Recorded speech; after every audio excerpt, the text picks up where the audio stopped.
Alright, hey guys, what's up everybody? It's your boy Sabir Ahmed back in the game with the new video. Guys, তো আজকে শুক্রবার and সবাইকে জুম্মা মোবারক। তো guys আজকে যেহেতু শুক্রবার তোমরা জানো আজকে কি করব না করব। যেহেতু গাইস আমি সব শুক্রবারে ব্লগ করি এন্ড কি করি না করি সব জানো তোমরা। এন্ড গাইস চলো আজকে আমরা তাই করব। এন্ড আজকে একটা বিশেষ কাজ আছে এন্ড গাইস আর একটা ঘোষণা আছে। তো সব কিছু বলা হবে। তো গাইস চলো বাইরে যাই, আর এমনিতে 12:30 হয়ে গেছে, প্রায় 35 হয়ে যেতেছে। তো চলো তাড়াতাড়ি যাই, আগে গিয়ে দেখি কি অবস্থা। এন্ড গাইস একটা খবর আছে, খুবই দুঃখের খবর, সব গাইস শুনানি হবে। তো চলো আগে বাইরে যাই, বাইরে গিয়ে সব কিছু বলা হবে। তার আগে তোমরা যদি চ্যানেলে নতুন হয়ে থাকো অবশ্যই চ্যানেলটা সাবস্ক্রাইব করো, লাইক কমেন্ট শেয়ার করো গাইস। এন্ড যারা যারা ফেসবুক পেজে এখনো জয়েন করো নাই, তোমরা এখন কি করছো গাইস? গিয়ে যাও, গিয়ে ফ্যানবয় বডিতে ফেসবুক পেজে জয়েন হয়ে নাও, মানে গাইস আমার সাব্বির আহমদ লাইফস্টাইল ফেসবুক পেজে তাড়াতাড়ি যাও গাইজ। আমাদের ফ্যানবয় আমি এখনো বাড়তেছে না, কেন কিছু বুঝতেছি না আমি। যাও অ্যান্ড গাইজ ফলো করো অ্যান্ড ইউটিউব চ্যানেল সাবস্ক্রাইব করো। চলো বাইরে যাই। অলরাইট গাইজ, তো আমি চলে আসছি বিজয়ের বাসার সামনে, মানে গাইজ যে গল্লি দিয়ে বিজয় যায় সেই গল্লির সামনে। অ্যান্ড পা অনেক ব্যথা করতেছে, সেই জন্য বসে পড়লাম এখানে। তো বিজয় এখন আসবে, তো আসার পরে চলো এবার আমরা দরকার দিকে। আসার সময় ক্যামেরা দেখে আরো সুন্দর মতো হেঁটে আসতেছে শাহরুখ খান। এখানে আস্তে আস্তে সব বাড়ি করে হয়ে যেতেছে। তো এই বিল্ডিং এর নতুন হয়েছে, সামনের বিল্ডিংটা 3 তলা ছিল, সেটা গাইস অনেক আস্তে আস্তে বেড়ে গেছে। তো গাইস এখন আমরা যাইতেছি দরগার মাঝে। তো আমরা একটা ব্লগও কিনে আনছিলাম বিচের জন্য, তো সেই ব্লগটা আমি করে নাই গাইস, কারণ গাইস কিছু সমস্যার কারণে। গাইস আমার সেদিন ম্যাক ছিল বেশি, তো যার কারণে ম্যাক ব্লগটা করতে পারি নাই। ম্যাক থাকলে আর কেয়ার করা। তো গাইস আমাদের জন্য একটা দুঃখের খবর হয়ে গেলে, একটা সে চলে যাবে, মানে বিজয় চলে যাবে কালকে সকালে। আর কোন দিন আছে ঠিক ঠিকানা নাই, কিন্তু কি করবো গাইস, কিছু করার নেই।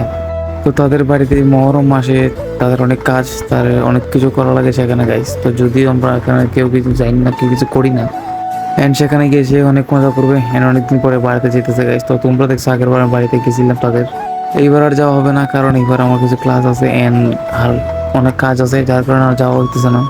আমি শুধু বলতেছি গিয়ে একলা একলা বাইক চালাবে গাইস। তো এবার বাইক চালাতে পারবো না আমিও, সময় কোন দিক দিয়ে চলে যায় কিছু বোঝা যায় না। তবে যার কারণে আমি একটা জিনিস ভুলেই গেছি। তো হঠাৎ ক্যামেরা করতে করতে দেখলাম আমার চুল অনেক বড় হয়ে গেছে, দাড়ি মুছ অনেক বেশি বড় হয়ে গেছে। তো গাইস কাটা লাগবে, তো না কাটার কি লাগতেছে। তো আজকালকার ভিতরে গাইস সব ক্লিন হয়ে যাবে, কিন্তু গাইস মাথার চুল উঠে না, আমি বুঝতেছি না কি কারণে। তো এটা অনেক মাস হয়ে গেছে, এতটুকু ছোটোই মনে হয় লক লেগে গেছে। এটা আর আনলক করার উপায় কি কেউ জানলে বলবে, কারণ চুল ছাড়া আমার একদম ভালো লাগে না। তো আমরা চলে এসে অলরেডি দরকার সামনে, এন্ড আমাদের সাথে মানুষ এখনো আসে নাই, তারা আসবে পরে। তো গাইস আমরা অনেক লেট করে ফেলছি আগে আগে, তো এখন চলে যাই, নাই তো পরে জায়গাই পাবো না। চলো যাই। মাশাল্লাহ অনেক মানুষ হয়েছে আজকে জুম্মার নামাজে, এন্ড আমরা জায়গা পাইছি যাওয়াতেই। আজকে মানুষ মাশাল্লাহ অনেক বেশি, তো দরকার সবসময় মানুষ বেশি আছে গাইস। তো আমিও দেখাই তোমাদের, দেখো যে মানুষ কি আছে আর কি নাই। মাঝখান দিয়ে চলে আসলে এক ভাই চুল ঠিক করতে, তো ভাই পরে বুঝছে সেটা ইউটিউবে ছাড়বো, পরে ভাই চলে গেছে। তারা দুই ভাই মিলে এখন আম কিনতেছে, কারণ গাইস তারা বাড়িতে যাবে সেজন্য আম কিনতেছে। কোন আম ভালো আর কোনটা খারাপ সেটা বিজয় খুব ভালো করে জানে। শুধু বিজয় না, আমাদের বড় ভাই কিন্তু সেই বিষয়ে খুবই পাকা। তো সেই কারণে আমি সব জায়গায় কোনো কিছু কেনার জন্য বড় ভাইকে নিয়ে যাই, আর ফ্রি থাকলে বিজয়কে নিয়ে যাই। তো দুজনই সমান ঠিক আছে। আম কিনা শেষ, আর আমরা চলে যাবো বাসায়, আর কি আর করবো। তো আমরা এখন ঘরে আসছি, যেহেতু ঘরে এসে বারটাকে এখন বাজতে প্রায় 4টা। তো আমরা চলছো বাইরে, বাইরে যদি বিজয় আসে তো বিজয়কে নিয়ে ঘোরাঘুরি করবো, আর দেখি বাইরের অবস্থাও বেশি ভালো না গাইস, মানে বাইরে অবশ্য মেঘ আসতে পারে। তো এখান থেকে বাইরে ভালো মতো দেখা যেতেছে না, বাইরে যাই, বাইরে গিয়ে দেখি বাইরের ভিউটা।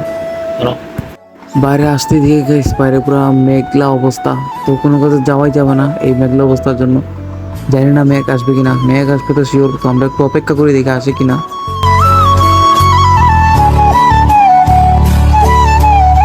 ফাইনালি মেঘ চলে আসলো। হ্যান্ড গাইস আমাদের ঘোরাঘুরি বন্ধ, আমরা এক জায়গায় বসে রয়েছি, যদি মেঘ কমে তো রাইতে বাজাবো বাসায়।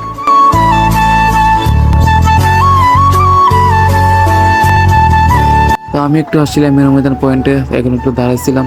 তো দাঁড়িয়ে তো মাথা পুরো নষ্ট হয়ে গেছে, কারণ সাইডেই ছিল আমার ড্রিম বাইক অ্যান্ড অনেক বাইক ছিল আরও। তো গাইস বাইক দেখলে আমার মাথা নষ্ট হয়েছে, সেটা সবাই জানে। অ্যান্ড গাইস সেটা প্রত্যেকটা ছেলেদেরই উচিত মাথা নষ্ট হওয়াটা, তো সেটা স্বাভাবিক ব্যাপার। রাইট গাইস, তো আমরা চলে এসেছি আমাদের ঘরে। আজকের ভিডিও এতটুকুই, আই হোপ ভিডিও তোমাদের কাছে অনেক ভালো লেগেছে। তো গাইস ভিডিও ভালো লাগলে অবশ্যই like comment share and subscribe করে দাও গাইস। তোমরা যদি কোনো ফ্যামিলি ভিডিওতে জয়েন করো নাই, তোমরা কি বুঝো গাইস, যাও কে ফ্যামিলি ভিডিওতে জয়েন করো অ্যান্ড আমার সাথে আমাদের ব্লগের মজা তো গাইস ভিডিও যেহেতু চলে যেতেছে তাই আমি বুঝতেছি না আমি ব্লগ করবো কিভাবে। তো দেখা যাক গাইস কিভাবে ব্লগ করি। এন্ড গাইস সবাই সাপোর্ট করো। তো তোমাদের সাপোর্টে একদিন ইনশাআল্লাহ অনেক দূরে এগিয়ে যাবো, এটাই আশা গাইস তোমাদের কাছে। And asked guys, I hope you guys enjoy this video. If you guys did, make sure to subscribe my YouTube channel, and I see you guys in the next video. Stay safe, people, and ask you to bye. Never give up, bro. Never give up.